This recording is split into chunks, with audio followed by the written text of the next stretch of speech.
Tom Aspinall is the greatest heavyweight on the planet, and Alex Pereira is literally one of the best things that ever happened to the UFC. So we'll start off with the co-main event. Tom puts on a it wasn't mind blowing. If you look back on my video about the video I made about this fight, I said Tom was gonna knock him out in the first round. I just thought Pavlovich was overrated, which I said, so I'm not even one of those, oh, he's overrated as fuck now. I've been saying Pavlovich is overrated. He can be hit, and Tom is a different breed, man. He would finish John Jones. Tom Aspinall would beat John Jones. Actually, I'm not sure. I think he finished him, man. I think he can finish him. I don't think Jones will get him down. I don't think so. I think Jones is wrestling. Don't think he'd be used. I just think Aspinall is insane. I thought when Ngannou had the belt, out of all the champions, like this was around February when he fought Gane in January 2022, I think. 2021, 2022. I think it was 2022. I thought Ngannou, after that performance, was the least likely to lose his belt. Fuck me, Tom Aspinall would beat Ngannou. He would beat Ngannou. It would be an unbelievable fight. But I think he would win. What's next for Tom? Is in a very, very, very weird place at the moment where he has the interim belt, but I don't know if he's going to get a title shot next. Who the fuck wants to see Jones versus Stipe? No one cares. No one gives a flying fuck about Jones versus Stipe. It's about Aspinall. It's Aspinall now. Tom Aspinall versus John Jones is the only fight to make. No one gives. I saw Dana at the post fight saying, "Oh, that's Stipe wants that fight really bad. John wants that fight really bad." Of course, Stipe wants that fucking fight really bad. That's not even a point worth mentioning. He had dinner with Stipe during the week and he really wants that fight, bro. Last time he fought, he got fucking KO'd. He doesn't deserve this fight. He needs to fight maybe an Almeida or Silver Gane or anyone. You know what I mean? It doesn't make sense. It's a legacy fight and it's a legendary fight in regards of Stipe is the GOAT of heavyweight and Jones is the GOAT of the sport. But these guys are on their way out. This was going to be a double retirement fight, I would imagine. That's what I thought. I thought this would be their last fight ever. Jones does not want a piece of Aspinall. In some regards. I don't think he's scared of Aspinall. But I think he realizes that Stipe is the easier fight. Or it's a more favourable fight. I don't think he's scared of Tom. But I don't think he wants to have to beat these up-and-coming contenders again. And again and again and again.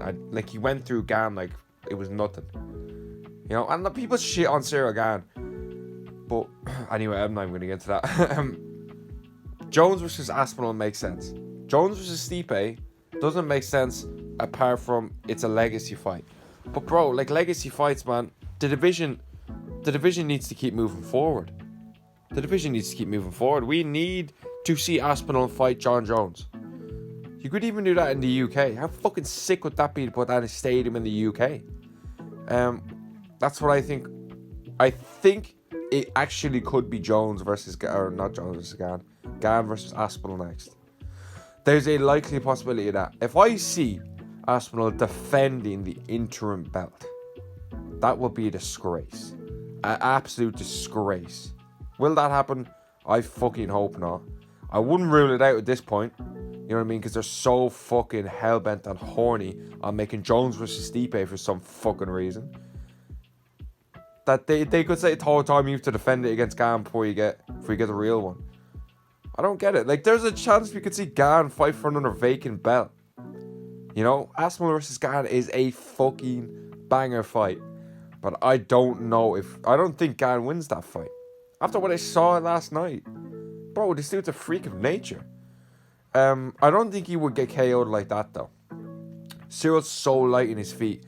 And I think Cyril's better on the feet than Aspinall. I really do.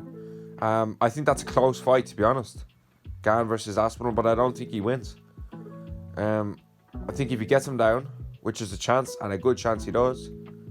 I think he finishes him. But we saw in that Sergey Spivak fight, he was stuffing all them takedowns, you know. But Aspinall knocked out Spivak in a round as well. So I think there's a massive gap here. I really do. A lot of people saying how good Pavlovich was. I didn't see it. I just didn't see it. And I knew Tom was going to finish him in the first round. It was close. What made it close for me was the short notice aspect of this fight for Tom. He took it on, 3 weeks notice, and he was injured. I was like, fuck, and Pavlovich was the backup. I was like, fuck, man. That's 2 weeks notice, 3 weeks notice. That's a lot. That's a lot of a lot of stuff to deal with in 3 weeks. That's why I didn't think. That's why I was like, fuck. But if you put them in a full camp, I thought Tom would win. I picked him to win in the first round by KO, and he got it done in the first round by KO. That's one of my best predictions. I don't miss with Aspinall predictions. It's hard to miss because you're just picking a first round finish, and there's a very good chance of that happening. But what I want to see next, Aspinall versus Jones. End of story. Or Aspinall versus Gane for the vacant belt. No defending the interim. No, I need one more fight.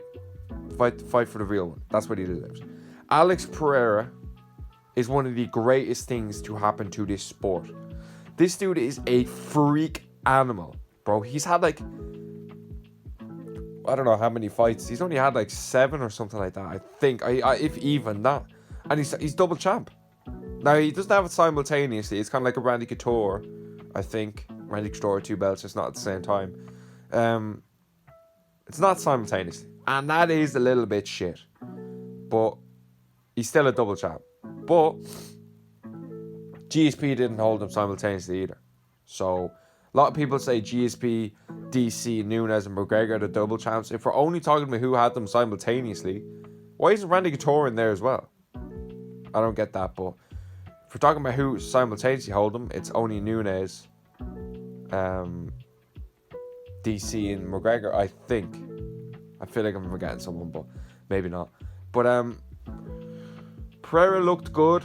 The leg kicks were on point. He was chewing his leg up. Yuri was struggling with it early.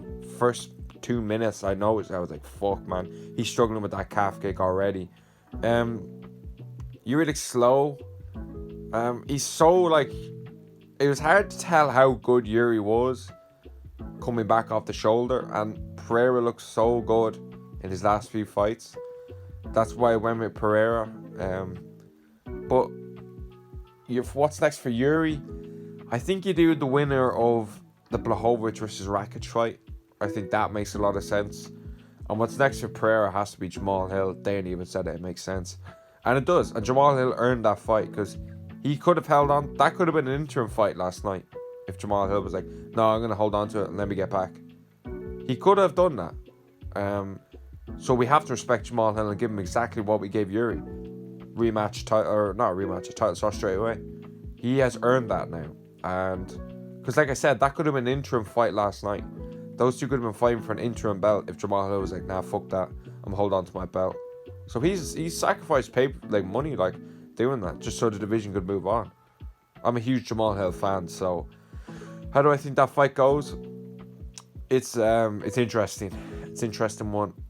It's hard to bet against Pereira, but Jamal Hill is so good on the feet as well. That's closer than people think. I could see Jamal Hill winning that. 60-40 Alex Pereira, like as I see it now. I'll have to rewatch. Because I remember watching the Glover fight being like, that is literally one of the best performances I've ever seen from a fighter. That's what I first thought. I was like, Jesus, that was insane. He is so good. And Yuri versus Hill was going to be insane. Like an absolute fucking like Glover Yuri level. That's what I was expecting, and that's what I thought was happening. But you know, things happen and we didn't get that fight yet. Could happen down the line, you never know. These two are still so young, and you know, Yuri's not far off the belt. Jamal Hill won't be far off the belt. Pereira, you know, he has it. So I'm just waiting for like an Ankle Live to come in and just take him down and submit him. I'm still waiting for someone to do that. But who knows, man? Maybe he's just that good that no one can. because he's certainly shown that so far. So that's what I want next for these fighters. This was an amazing card, so I just want to talk about the co-main and main because that's what I was most interested in and made videos on. So let me know what you thought. Thank you for watching.